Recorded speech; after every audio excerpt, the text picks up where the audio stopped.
જય સાઈનાથ વિદ્યાર્થી મિત્રો, આજે આપણે વિભાગ એફ 11 માર્કના ગુણનો પ્રશ્ન ભાગીદારીના વાર્ષિક હિસાબોમાં ટેક્સ્ટ બુકમાં પેજ નંબર 83 પર એક્ઝામ્પલ નંબર 14 વિશે વાત કરવાના છે. તો સૌપ્રથમ ધર્મ અને કર્મની મૂડીના પ્રમાણમાં નફો નુકસાન વેચે છે, એટલે આ બેને ધ્યાનમાં રાખવાની અને પ્રમાણ નક્કી કરવાનું આવશે. નીચેની માહિતી પરથી વાર્ષિક હિસાબો તૈયાર કરો. સૌપ્રથમ આપણે જે પણ કંઈક હવાલા આપ્યા છે તેની અસર ક્યાં ઘડી આવશે તે જોઈ લઈએ. આખરનો સ્ટોક 21,000, જેને કોઈ પણ એન્ટ્રી ટીક થતી નથી, ડાયરેક્ટ એન્ટ્રી આપવાની આવશે. જેમાં સ્ટેશનરીનો સ્ટોક 2,000 સમાયેલ છે, સ્ટેશનરી પર ટીક કરવાની આવશે, સ્ટેશનરી ખર્ચ ઉપર. ત્યારબાદ યંત્ર પર ઘસારાનો દર વધારીને 10% કરવાનું કહે છે. યંત્ર પર ટીક કરવાની અને યંત્રના ઘસારા પર ટીક કરવાની આવશે. ટીક એટલા માટે કરીએ કે એ વસ્તુ આપણે યાદ રહી કે આની પર હવાલો છે. ₹1,000 ઉધાર વેચાણ ભૂલથી ખરીદ પરત નોંધમાં નોંધાયું છે.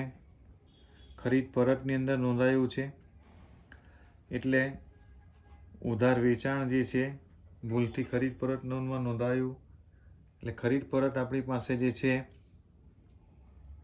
1,000 ખરીદી પર ટીક કરી દઈએ. એટલે ખરીદ પરતની જે પણ કંઈક નોંધ આવશે તેમાં આપણે બીજી એન્ટ્રી આપીશું.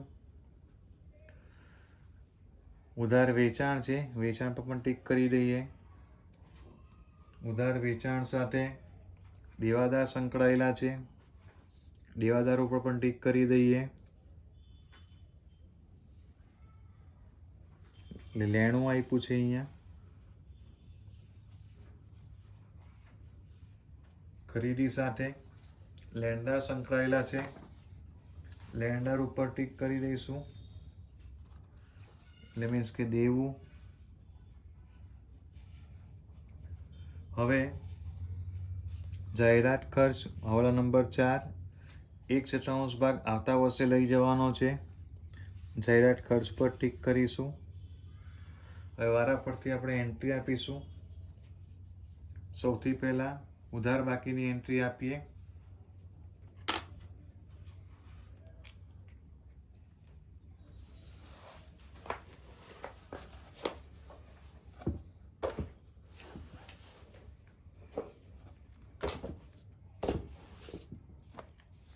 ઉધાર બાકી એમાં ઉપાડ, ધર્મ અને કર્મનો ઉપાડ દર્શાવવામાં આવે છે. ઉપાડ નફા નુકસાન ખાતાની ફાળવણી ખાતામાં એનું વ્યાજ આવશે, જ્યારે ચાલુ ખાતા આપવામાં આવ્યા છે ચાલુ ખાતામાં બધી અસર આપવામાં આવશે. ઉપાડ તારીખ લખવાની આવશે, તારીખ કોઈ નથી કીધી એટલે તારીખમાં આપણે ડેશ લખશું. ચાલુ ખાતામાં પહેલી ટીમમાં કંઈ નહીં લખીશું, અહીંયા લખીશું ઉપાડ ધર્મનો 7,500, કર્મનો 5,000. ઉપાડ પછી શરૂનો સ્ટોક, ખરીદ ખાતાની પછી વેપાર ખાતાની અંદર ઉધાર બાજુ પર શરૂનો સ્ટોક ₹15,000. ખરીદી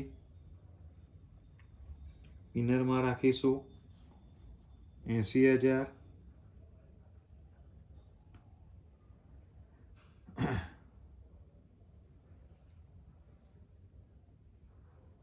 ત્યારબાદ ખરીદી જે છે તેની અંદર હવાલો છે પોઈન્ટ નંબર 3, હવાલા નંબર 1,000નું ઉધાર વેચાણ ભૂલથી ખરીદ પર નોંધમાં નોંધાયું છે, એટલે વેચાણ જ્યારે આવશે ત્યારે એ હવાલો ધ્યાનમાં રાખીશું. અત્યારે એન્ટ્રી અગાડી જોઈએ. માલ પરત જમા આપ્યું છે 3,000, એટલે લખીશું પહેલાં વેચાણ, બાદ પરત જમા આપ્યું છે 3,000 ઇનરમાં લખીશું. એની સાથે વેચાણ આપ્યું છે એટલે વેચાણની પણ એન્ટ્રી પહેલાં લઈ લઈએ. 1,20,000 વેચાણ આપ્યું છે, જેની અંદરથી માલ પરત માઇનસ કરીશું એટલે આવશે 1,17,000. હવે હવાલા નંબર 3 જે છે તેને ધ્યાનમાં રાખીએ. ઉધાર વેચાણ ભૂલથી ખરીદ પરત નોંધમાં નોંધાયું છે એવું કહેવામાં આવે છે. એટલે પહેલાં વેચાણ નથી નોંધાવું, ઉધાર વેચાણ જે છે ખરીદ પરત નોંધમાં નોંધાયું એટલે મીન્સ કે ઉધાર વેચાણ નોંધવાનું રહી ગયું છે. એટલે વેચાણમાં પહેલાં પ્લસ કરીશું. નહીં નોંધાયેલ વેચાણ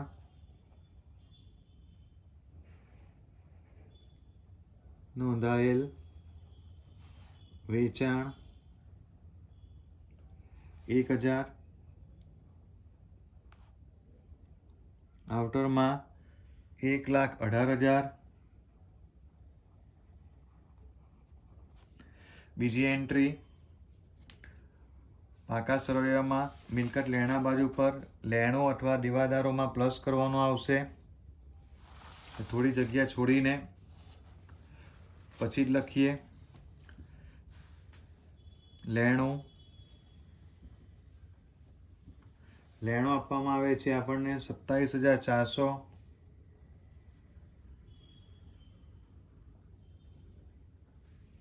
વત્તા ન નોંધાયેલ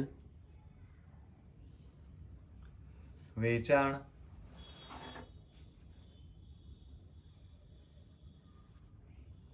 1,000. આઉટરમાં 28,400. આ એન્ટ્રી બાદ ખરીદી પરતમાં નોંધવાનું ભૂલથી ખરીદ પરતમાં નોંધાયું છે એટલે ખરીદ પરતમાં ખોટી નોંધ થઈ છે. તો સૌથી પહેલાં ખરીદીમાંથી ખરીદ પરત માઇનસ કરીશું 2,000 બાદ પરત 2,000 એટલે આવશે 78,000. હવે જે 3 નંબરનો હવાલો છે 1,000નું ઉધાર વેચાણ ભૂલથી ખરીદ પરત નોંધમાં નોંધાયું છે એટલે ખરીદ પરત નોંધમાં ખોટી નોંધ થઈ છે. તેને સુધારવા માટે ખરીદ પરત ખરેખર જે 2,000 હતું તેના બદલે હવે 1,000 ગણાશે, કારણ કે 1,000 ઉધાર વેચાણ હતું એટલે અહીંયા ફરીથી પાછા પ્લસ કરીશું વત્તા ખોટી નોંધ 1,000 એટલે આઉટરમાં આવશે 79,000. અગાડી જઈએ. માલ પરત જમા આવી ગયું, લેણું આવી ગયું, પગાર. હવે પગાર જે છે એનીમાં ગર્ભિત હવાલો છે. પગાર 13,200 કાઉન્સમાં દર્શાવવામાં આવે છે. પગાર 28/2/2017 સુધીનો છે. અહીં આપણી હિસાબી વર્ષ જે છે 31/3/17 રોજ પૂરું થાય છે, જ્યારે પગાર 28/2/17 સુધીનો આપવામાં આવ્યો છે. ડિફરન્સ આવશે 1 માસ, એટલે કે 1 માસનો પગાર જે છે ચૂકવવાનો બાકી છે 13,200 ભાગ્યા 11, 12 માસનો પગાર આવે એટલે 11 માસનો ચૂકવાયો છે. 1 માસનો પગાર ચૂકવવાનો બાકી છે એટલે આવશે 1,200 વત્તા ચૂકવવાનો બાકી પગાર 1,200. આઉટરમાં 14,400. બીજી એન્ટ્રી આપીશું. ચૂકવવાનો બાકી પગાર દેવું થયું અને આ ઉપરાંત પણ પ્લસ પ્લસ સેમ સાઇડ પ્રમાણે એન્ટ્રી આપીશું. ચૂકવવાનો બાકી પગાર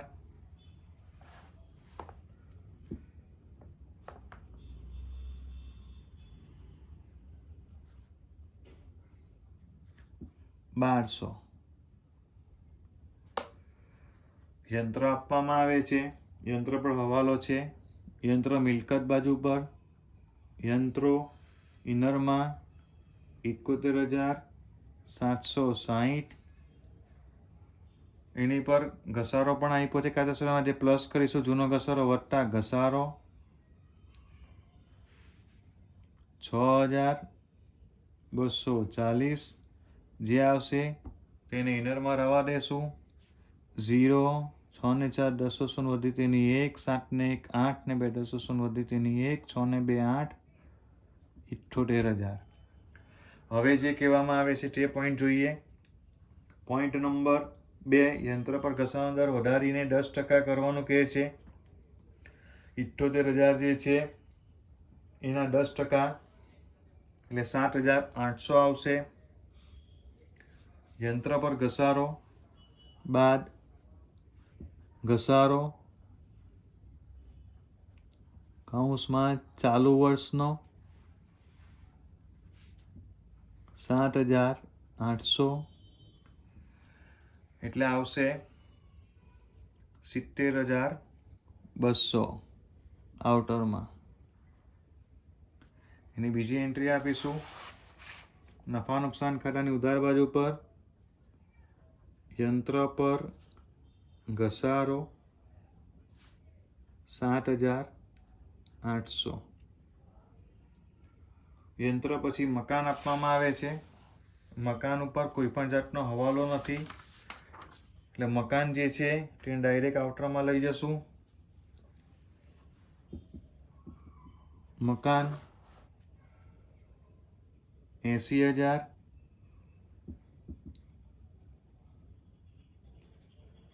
પછી મજૂરી કહે છે વેપાર ખાતાની ઉધાર બાજુ પર મજૂરી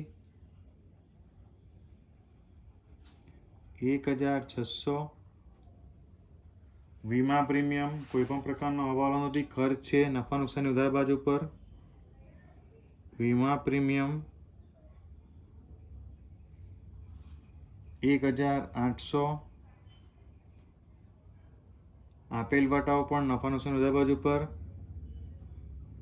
આપેલ વટાવ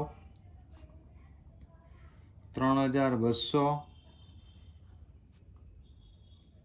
લોન ઉપર વ્યાજ 1200 રૂપિયા આપવામાં આવે છે. હવે અહીં આપણે જે છે જોવાનું કે ભાગીદારની લોન કંઈક કશે આપી છે તો જવાબ બાકી પર જોવાનું. ધર્મની લોન આપી છે જે 30,000ની લોન છે.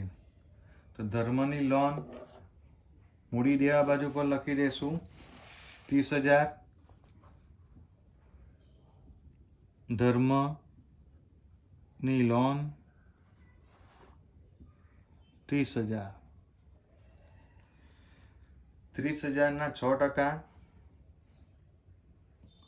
એટલે આવશે 1,800. લોન ઉપર વ્યાજ જે છે આપવામાં આવે છે 1,200. લોન ઉપર વ્યાજ 1,200 છે. ખરેખર ચૂકવવાપાત્ર લોન ઉપર વ્યાજ જે છે એ 1,800 છે. 30,000ના 6% લેખે. જ્યારે અહીં લોન ઉપર વ્યાજ આપવામાં આવ્યું છે કાચા સરવાળામાં 1,200 એટલે ઇનરમાં લખીશું લોન પર વ્યાજ 1,200 વત્તા ચૂકવવાનો બાકી વ્યાજ 600 આઉટરમાં 1,800. બીજી એન્ટ્રી આપીશું મૂડી દેવા બાજુ પર લોન પર વ્યાજ 600. પછી આપવામાં આવે છે ફર્નિચર.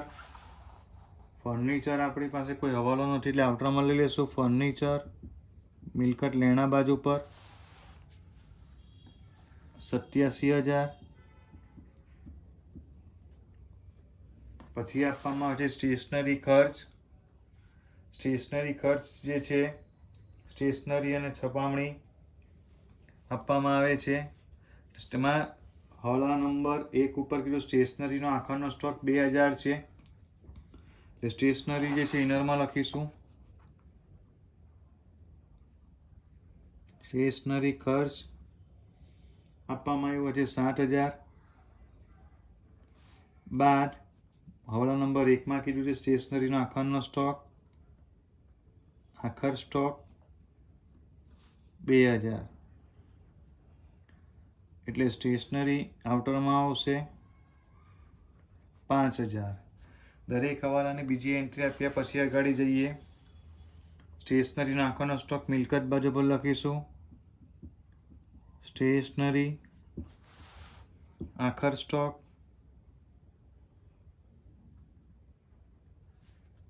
$2000. સ્ટેશનરી પછી જાહેરાત ખર્ચ માટે વાત કરી છે. જાહેરાત ખર્ચ પણ આપણને કહેવામાં આવે છે, એની પર પણ હવાલો છે. પહેલાં જાહેરાત ખર્ચ 36,000 જે છે તે ઇનરમાં લખીશું. નફા નુકસાનની ઉધાર બાજુ પર જાહેરાત ખર્ચ 36,000.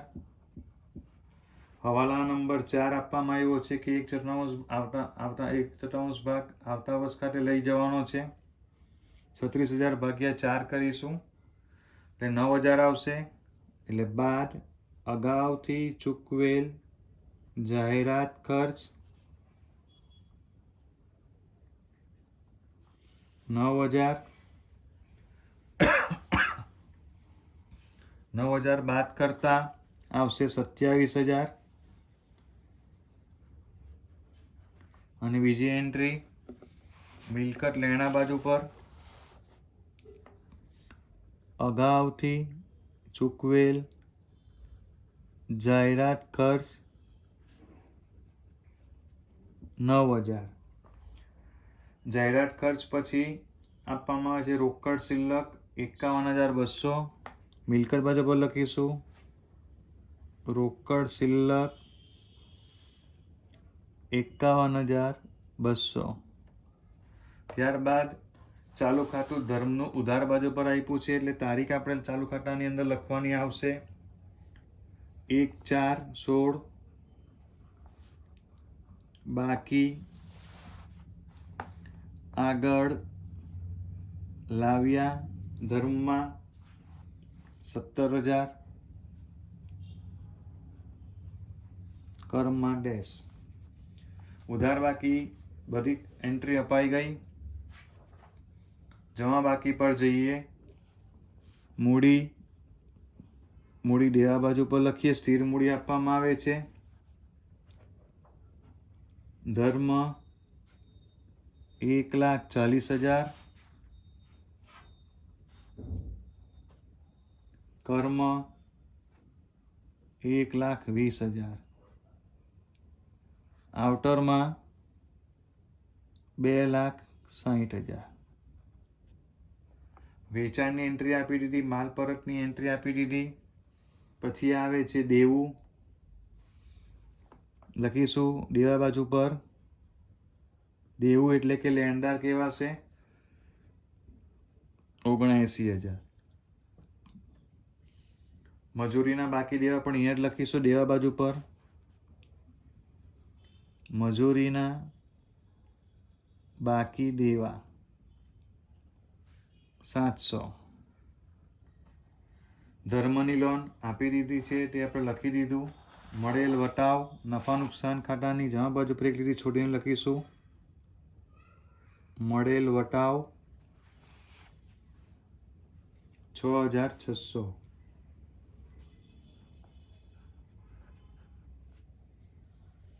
બેંક ઓવરડ્રાફ્ટ આપવામાં આવે છે. બેંક ઓવરડ્રાફ્ટ દેવું કહેવાશે.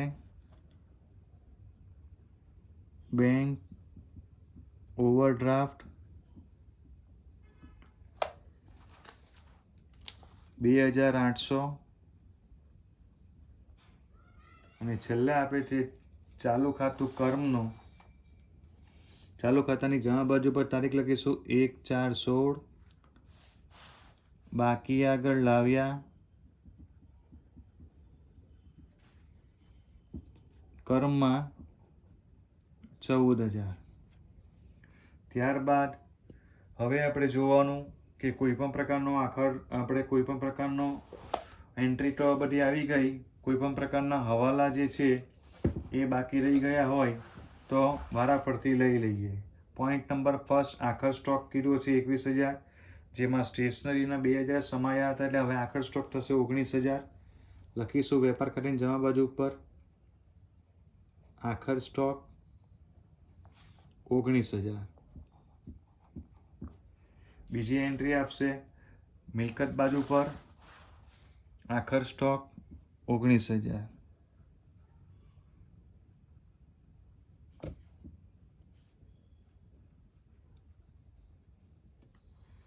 યંત્ર પર ઘસાવાનો દર પણ આવી ગયો.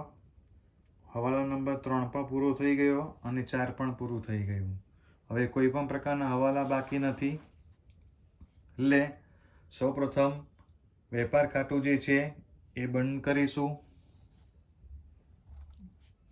જમા બાજુનો સરવાળો વધારે આવે છે.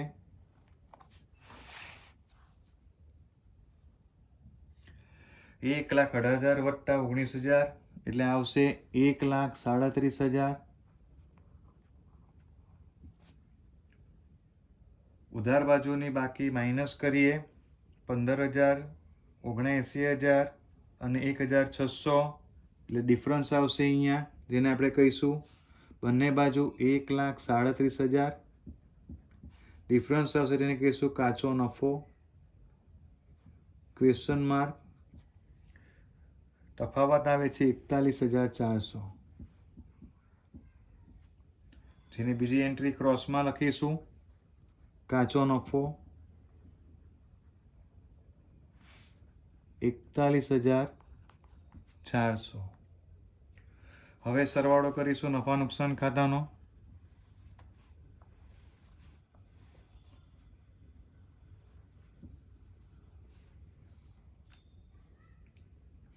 $41,400 એટલે કે સરવાળો થશે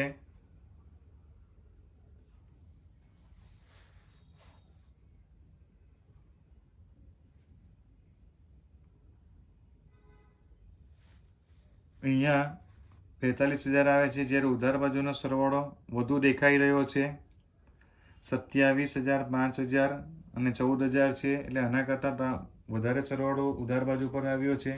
એટલે ઉધાર બાજુનો સરવાળો આવશે 61,000. એ બંને બાજુ લખીશું. તફાવતની રકમ અહીંયા આવશે, એને આપણે ચોખ્ખી ખોટ કહીશું.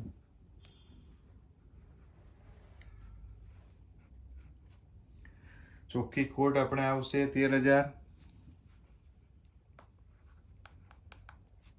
આ 13,000 ને ચોખ્ખી ખોટને નફા નુકસાન ફાળવણી ખાતાની જમા બાજુ પર જઈશું, લખીશું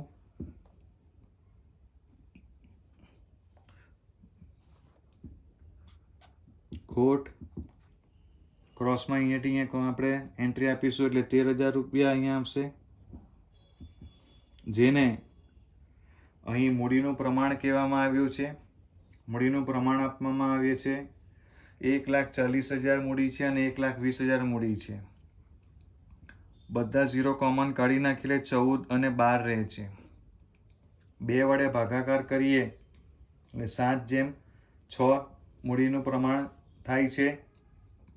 આ 7/6 જ તેઓનું નફા નુકસાનનું પ્રમાણ આવશે.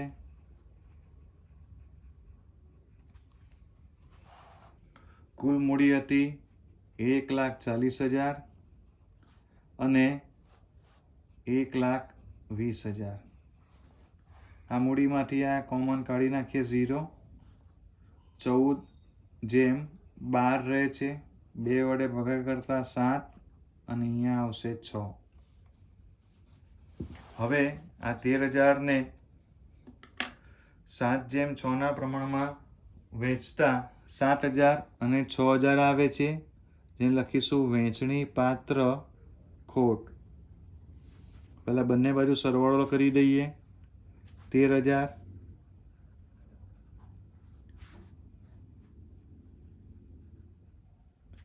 વેચણી પાત્ર ખોટ તમારી પણ 13,000 આવે છે, જે ધર્મ અને કર્મને વેચતા 7,000 અને 6,000 આવે છે.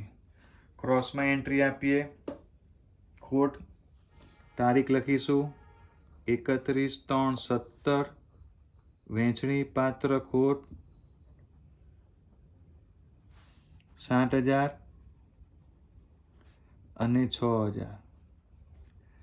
હવે ચાલુ ખાતું જે છે એ બંધ કરીશું. ચાલુ ખાતાની અંદર જોઈશું તો ધર્મની અંદર ઉધાર બાજુ જે છે તેનો સરવાળો વધારે છે, જ્યારે જમા બાજુ પર કંઈ જ નથી. એટલે સરવાળો ધર્મનો આવશે 31,500, જે બંને બાજુ લખીશું. ધર્મની જમા બાજુ પર કોઈ પણ રકમ નથી, એટલે તફાવતની રકમ આવી 31,500. તારીખ લખીશું 31/3/17. બાકી આગળ લઈ ગયા. ક્વેશ્ચન માર્ક, જેની બીજી એન્ટ્રી તમારે આપવાની આવશે. પાકા સમયમાં મિલકત બાજુ ઉપર લખીશું ધર્મનું ચાલુ ખાતું 31,500. હવે કર્મની વાત કરીએ. કર્મની અંદર 14,000 સરવાળો જમા બાજુ પર છે, ઉધાર બાજુ પર એના કરતાં ઓછો દેખાઈ રહ્યો છે. 14,000 બંને બાજુ લખીશું. તફાવતની રકમ ઉધાર બાજુ પર આવશે, જે 3,000 આવી રહી છે. એની સામે લખીશું 31/3/17. બાકી આગળ લઈ ગયા. Question mark. આ જે 3,000 જે આવે છે મૂડી દેવા બાજુ પર લખીશું કર્મનું ચાલુ ખાતું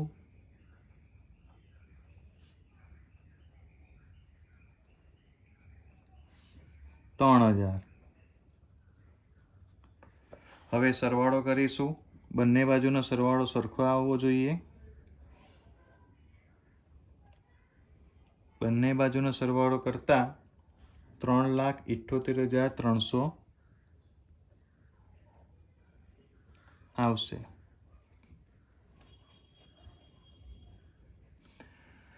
તો વિદ્યાર્થી મિત્રો, આ 11 ગુણનો પ્રશ્ન ટેક્સ્ટબુકમાં પેજ નંબર 83 ઉપર સ્વાધ્યાયનો 14મો દાખલાની ગણતરી કરી. ફરી પાછા મળીશું બીજા દાખલા સાથે. ઓમ સાંઈ રામ.